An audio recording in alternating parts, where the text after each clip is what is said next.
সুপ্রিয় দর্শক, আজকে আমাদের মাঝে উপস্থিত হয়েছেন কবি, সম্পাদক ও প্রকাশক আবুল খায়ের। শুভ সকাল, কেমন আছেন? শুভ সকাল আপনাকেও। আমি ভালো আছি, আপনি ভালো আছেন? আমি বেশ ভালো আছি, ধন্যবাদ আপনাকে। শিল্প সাহিত্য নিয়ে আপনার পদচারণা, দীর্ঘদিনের একটা জার্নি। আপনার কাজের ক্ষেত্রগুলো কি কি সে সম্পর্কে একটু জানতে চাই। আমি প্রথমত একজন কলামিস্ট। বিভিন্ন জাতীয় পত্রিকায় প্রতিনিয়ত আমার কলাম প্রকাশিত হয়, সমকালীন কলাম। দ্বিতীয়ত আমি একজন শিশু সাহিত্যিক। শিশু সাহিত্যের উপরে আমার বই আছে। এরপরে হলো আমার গল্পের বই আছে, এজ এ গল্পকার। এরপরে আমি একটা পত্রিকা সম্পাদনা করি, ম্যাগাজিন কালের প্রতিবিম্ব। এরপরে আমার একটা শিশু সাহিত্যের উপরে আরেকটা পত্রিকা আছে, মনের মুকুরে, যেটা সম্পাদক এবং প্রকাশক হিসাবে আমি কাজ করি। এরপরে আমি পাঠাগার, আমাদের পাঠাগার নামে একটা পাঠাগার আছে আমার, যেটা দুইটা শাখা আছে, একটা ঢাকা, একটা নোয়াখালীতে। আচ্ছা। এরপরে শফক ফাউন্ডেশনের প্রতিষ্ঠাতা সভাপতি আমি, যেটা নির্বাহী সভাপতি আমাদের কবি সাইদা আজিজ চৌধুরী, যেটা স্বেচ্ছাসেবী সংস্থা। এরপরে আরও কিছু সোশ্যাল অ্যাক্টিভিটিসের সাথেও আমি জড়িত। আচ্ছা, যেহেতু আপনি একজন কবি, কবিতা লিখতে পছন্দ করবেন, এটাই স্বাভাবিক। কবিতা লেখার শুরুটা হয়েছিল আপনার কিভাবে? কবিতা লেখা শুরু আমার একদম হাই স্কুল জীবন থেকে বলা যায়। তবে এটা পুরোপুরি পেশাদার লেখক হিসেবে লেখাটা আসে আমার এইচএসসি, যখন কলেজে পড়াশোনা করছিলাম তখন থেকেই। কেন মনে হলো যে কবিতার প্রতি আমি কবিতাও লিখতে পারি বা কবিতাও আমার ভালো লাগে? এই ভালো লাগাটা শুরুটা কলেজ স্কুল লাইফে হওয়ার পরও কি কারণ থেকে বা কোন ঘটনা থেকে ঘটেছে? শুরুটা যখন হয়েছিল তখন আমি আসলে বুঝতাম না এটা কি কবিতা নাকি ছড়া। আচ্ছা। একটা পর্যায়ে আসি বুঝলাম, ও এটা ছড়া আর এটা কবিতা। তখন প্রথমত র্যান্ডমই লিখতাম। তো যখন একটা ম্যাগাজিনে, এটা সম্ভবত সচিত্র বাংলাদেশ নামে একটা পত্রিকা ছিল, ম্যাগাজিন, এই ম্যাগাজিনে আমি ছোট্ট একটা লেখা পাঠিয়েছিলাম। তখন ওই যে ভিউ কার্ডে করি লেখা পাঠানো হতো, পত্রমিতালি টাইপের। তো এটা যে ছেপে দিবে, এই ম্যাগাজিনটাও আমি এরকম একটা টেবিলে কাকতালীয়ভাবেই পেয়েছিলাম, যেখানে দেখলাম যে আমার লেখাটা ওই পত্রিকায় আছে। তখন আমি আরও উৎসাহ পাই। এই উৎসাহ থেকে আমার লেখালেখি শুরু, আমার লেখাও পত্রিকায় আসতে পারে, তাহলে তো আরও লিখতে হবে। এই যে উৎসাহ, এই উৎসাহ থেকে শুরু হয়ে গেল আর কি। আচ্ছা, খুব ভালো। আপনার লেখা একটু কবিতা আমরা একটু শুনতে চাই। আমি একটা দেশাত্মবোধক কবিতা পড়ছি। আমার দেশ, এক যে আছে এমন দেশ, রূপের নেই তো শেষ, লতায় পাতায় সবুজে ঘেরা, শ্যামল সে আবেশ। রাতের বেলায় জোনাক জ্বলে, দিনে সূর্যের আলো, রাখাল ছেলের বাঁশির সুরে মনটা করে ভালো। তৃষ্ণা মেটায় ডাবের পানি, বৃষ্টিতে যায় খরা, অসীম মজা দিনের বেলায় দল বেঁধে মাছ ধরা। গায়ের গাম ঝরায় কৃষক, ফসল ফলায় মাঠে, দেশ করে সমৃদ্ধি বাই সোনালি আঁশ পাটে। শীতের শোভা কুয়াশা যে, ভরসার শোভা বৃষ্টি, বাগানের শোভা গাছগাছালি, জুড়ায় সবার দৃষ্টি। পুকুর ডোবায় শালুক ফোটে, সূর্য ডুবে নদীর তীরে, সাজের বেলা পাখিরা সব ফিরে যায় আপন নীরে, ফিরে যায় আপন নীরে। বাহ, চমৎকার, ধন্যবাদ আপনাকে। এবার আপনার সম্পাদনা সম্পর্কে একটু জানতে চাই যে কি কি সম্পাদনা করেছেন আপনি? আমি কালের প্রতিবিম্ব নামে একটা পত্রিকা সম্পাদনা করি, এটা লাস্ট 14 বছর। আচ্ছা। তো এটা মাসিক পত্রিকা যাচ্ছে, এটা 4 কালার একটা ম্যাগাজিন এবং আর্ট পেপারে। বাংলাদেশের সাহিত্যের উপরে এরকম এক্সক্লুসিভ পত্রিকা আর সেকেন্ড ওয়ান পাওয়া যাবে না। পাশাপাশি আরও একটা পত্রিকা, শিশুতোষ, একদম শিশু কিশোরদের মনোবৃত্তি বিকাশের জন্য, এটা হলো মনের মুকুরে। আচ্ছা। একদম শিশু যারা, তারাই লেখক এখানকার। আচ্ছা। বিভিন্ন স্কুল ভিত্তিক বাচ্চারা লেখালেখি করে, শিশু কিশোররা, এবং গার্ডিয়ানরাও লিখতে পারে ইচ্ছে করলে, কিছু বিষয় আছে। পাশাপাশি আমি কিছু গল্পের বই সম্পাদনা করেছি, কবিতার বই সম্পাদনা করেছি, যেমন খণ্ডিত চন্দ্রালোকে, এটা একটা কাব্যগ্রন্থ, মেঘের ডাকা তারা, এরকম প্রায় শতাধিক কাব্যগ্রন্থ আছে যেটা আমি সম্পাদনা করেছি। আপনার একটি স্বেচ্ছাসেবী সংস্থা রয়েছে, শপক ফাউন্ডেশন। এর মাধ্যমে কি কি কাজ পরিচালিত হয়? এর মাধ্যমে আমরা কোভিডের সময়ে যারা আটকে পড়া স্টুডেন্ট ছিল বাসায় বাসায় ম্যাচে, এদেরকে আমরা নগদ টাকা খাবার সাপ্লাই দিয়েছিলাম গত যে কোভিড এফেক্টেড এরিয়াগুলোতে, ঢাকা সহ। গতবার বন্যায়ও আমরা সারা দেশে কাজ করেছি। আমাদের স্বেচ্ছাসেবী সংস্থাগুলোর মাধ্যমে আমরা ত্রাণ এবং নগদ অর্থ দিয়েছি, বিশেষ করে ফেনী, কুমিল্লা এবং লক্ষ্মীপুর যে ওয়ার্কিং এরিয়ার মধ্যে। আচ্ছা। এরপরও এটা আমরা টাইম টু টাইম, এটা ছোট হলেও বিভিন্ন সময়ে, যেমন শীতকালীন শীতার্তদের বস্ত্র বিতরণ বিভিন্ন এলাকা ভিত্তিক এটা আমরা করে থাকি। এটা সেই গত 11 বছর আমরা করছি। এবার একটু ব্যক্তি জীবন সম্পর্কে জানতে চাই। ছোটবেলা কোথায় কেটেছে এবং পরিবারে কারা কারা আছেন?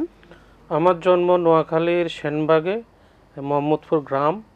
আমি পড়ালেখা প্রথমে মোহাম্মদপুর সরকারি প্রাথমিক বিদ্যালয়ে, তারপরে মোহাম্মদপুর আমান্ডা মডেল হাই স্কুল, এটা 1905 সালে প্রতিষ্ঠিত, অনেক পুরাতন একটা নামকরা হাই স্কুল।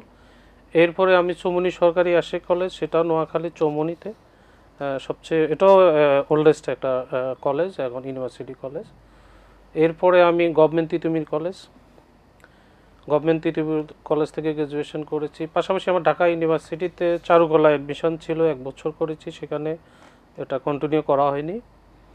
তারপরে আইসা তিতুমির থেকে গ্র্যাজুয়েশন করে আবার ঢাকা কলেজ থেকে মাস্টার্স করেছি। মাস্টার্স করার পরেও আবার এলএলবি করেছি।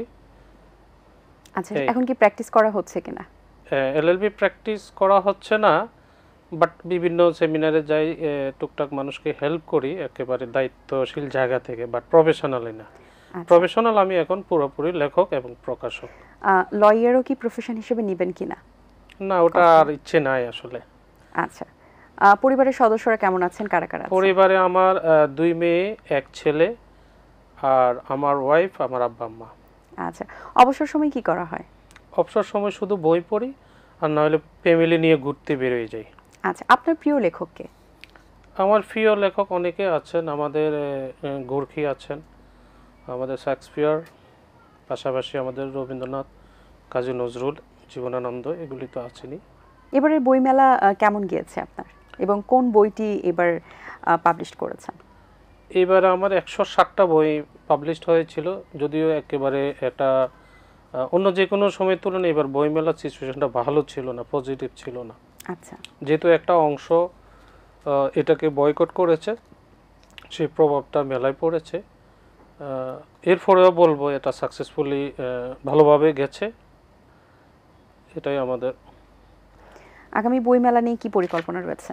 আগামীতে আমার আরও বেশি বই আসবে আশা করি, এবং আরও গুণীজনদের বই প্রকাশ করব। দেশ বিদেশের যারা মূলধারার লেখক, তাদেরকে আমি যেন ডিসকভার করে তুলে আনতে পারি আমাদের মূলধারায়, এটাই আমার টার্গেট। নতুন প্রজন্মে যারা আসছেন, লেখালেখিতে এখন সংযুক্ত হচ্ছেন, লেখাকে ভালোবাসছেন বা কবিতাও লিখছেন যারা, তাদের মধ্যে সম্ভাবনা কেমন দেখছেন এবং তাদের উদ্দেশ্যে আপনার কি পরামর্শ থাকবে? হ্যাঁ, তরুণদের এখন অনেক বেশি সম্ভাবনা, যেটা আমরা পাইনি। আমরা একজন প্রকাশক খুঁজে পেতাম না, একটা লেখা ছাপানোর আমাদের সেই সুযোগ ছিল না, আমরা জানতামও না কোথায় গেলে লেখাটা ছাপানো যাবে।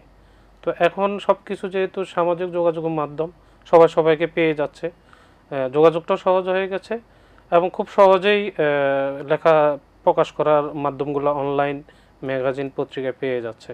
তো এরা বড় পরিসরে নিজেদেরকে এক্সপ্রেস করার সুযোগ পাচ্ছে। অল্প সময়ে একজন লেখক হয়ে ওঠার, যাদের মেধা আছে এবং চেষ্টা আছে, তারা লেখক হয়ে উঠছে, যেটা আমাদের সময় ছিল না, বা আগের প্রজন্মের আরও কঠিন ছিল। পাশাপাশি পেশাদার লেখক যদি এখান থেকে বেরিয়ে আসতে পারে, আমি মনে করি বাংলা সাহিত্য আরও বেশি সমৃদ্ধ হবে এবং নতুন প্রজন্ম আরও ভালো কিছু উপহার দিতে পারবে বলে আমার বিশ্বাস। আচ্ছা, অনেকেরই ধারণা যে ডিজিটাল যে যুগটা চলে এসেছে সেটার কারণে হয়তো বা বই পড়ার প্রবণতা কমেছে, এটা কি আদৌ সত্য কিনা? বই পড়ার প্রবণতা আগে যেভাবে পড়তো সেভাবে পড়ছে না, কিন্তু বই পড়ার প্রবণতা আসলে কমেনি। বই মানুষ যেভাবে বিক্রি হচ্ছে, তাতে মনে হয় যে বই আসলেই পড়ে মানুষ, হয়তো কম পড়ে, আবার আগের মতো সিরিয়াসলি সেভাবে পড়ে না, কারণ তখন তো কোনো ওয়ে ছিল না, বই পড়ার পর্যাপ্ত সময় ছিল। তো এখন ডিজিটাল মাধ্যমে আইসা অনেকের লেখাগুলা হয়তো সামাজিক যোগাযোগ মাধ্যমে পেয়েও যাচ্ছে, বই প্রকাশের আগেই জেনে যাচ্ছে। তো সুতরাং বইয়ের প্রতি এগুলোর কারণেও কিছুটা একটা প্রভাব পড়ছে। বাস্তবে বই যেহেতু বিক্রি হচ্ছে, আমি মনে করি যে কোনো দেশের, বিশ্বে যে কোনো দেশের তুলনায় লাইন ধরে বই কিনা, লাইন ধরে বই মেলায় যাওয়া, এটা বিশ্বে কোথাও নাই। আপনার এখন পর্যন্ত কতগুলো বই পাবলিশ করা হয়েছে total? আমার প্রতিষ্ঠান থেকে এই যাবৎ প্রায় 2000 বই পাবলিশড হয়েছে। আচ্ছা, ব্যক্তিগতভাবে কোন বই বা কোন ধরনের বই কোন প্রজন্মকে আপনি অ্যাডভাইস করবেন? গবেষণাধর্মী বই এবং অনুবাদ সাহিত্য, এই দুইটা জায়গায় আমাদের খুবই দুর্বল আছে বাংলা সাহিত্যে। এটা একেবারে অনেক আগে থেকেই চলে আসছে। অনুবাদ সাহিত্য একদম দুর্বল, আমাদের ভালো অনুবাদক নাই, আমাদের দেশে ভালো অনুবাদক তৈরি করতে পারিনি আমরা। দ্বিতীয়ত, গবেষণার প্রতি মানুষের একেবারেই অনীহা। এখানে সরকারি প্রণোদনা খুবই কম, পাশাপাশি মানুষেরও আগ্রহ কম। কিন্তু গবেষণা করে যদি একটু লং টার্ম যদি এটাকে কাজে লাগানো যায়, এটার লং টার্ম এফেক্টটা অনেক ভালো। তো যেহেতু এটা পরিশ্রম করতে হয় বেশি এবং বাজেটের বিষয় থাকে, তো মানুষ কিন্তু ওই অনেক সময় ধরে কাজ করতে আগ্রহী না। মানুষ চায় যে তাৎক্ষণিক একটা রেজাল্ট, তাৎক্ষণিক কিছু করে ফেলা। এই মনোবৃত্তি থেকে গবেষণার দিকে মানুষ ঝুঁকে না। তো সরকারি বেসরকারিভাবে যদি গবেষণাকে উৎসাহ দেওয়া যেত এবং অনুবাদ সাহিত্য নিয়ে যদি পরিকল্পিতভাবে কাজ করা যেত, তাহলে দুইটা জায়গা আমরা সমৃদ্ধ করতে পারতাম। অসংখ্য ধন্যবাদ আপনাকে, খুব সুন্দর কিছু কথা বলেছেন। আশা করছি দর্শকদের ভালো লাগবে। অনেক শুভকামনা রইল আপনার জন্য, ভালো থাকবেন সবসময়। আপনাকেও শুভকামনা জানাচ্ছি। এটিএন বাংলার সাথে সামনে বাইরে যারা কাজ করছেন কলা কৌশলী, সবাইকে নিরন্তর শুভকামনা জানাচ্ছি। যারা দেখছেন সবাইকে শুভেচ্ছা শুভেচ্ছা শুভেচ্ছা। দর্শক, আশা করছি আজকের আয়োজন ভালো লেগেছে। আজ এই পর্যন্ত, দেখা হবে আগামী পর্বে। সেই পর্যন্ত ভালো থাকুন, সুস্থ থাকুন এবং এটিএন বাংলার সাথেই থাকুন। আল্লাহ হাফেজ। দিন আসে দিন যায়, সময়টা চলে যায়, তবু আছি এই বেশ ভালো। জীবনটা রঙময়, যেভাবেই হওয়া চাই, নয় কবু সাদা কালো। এই আশাতে স্বপ্ন ভাসে, সুখ হাসে চোখে মুখে, চায়ের চুমুকে।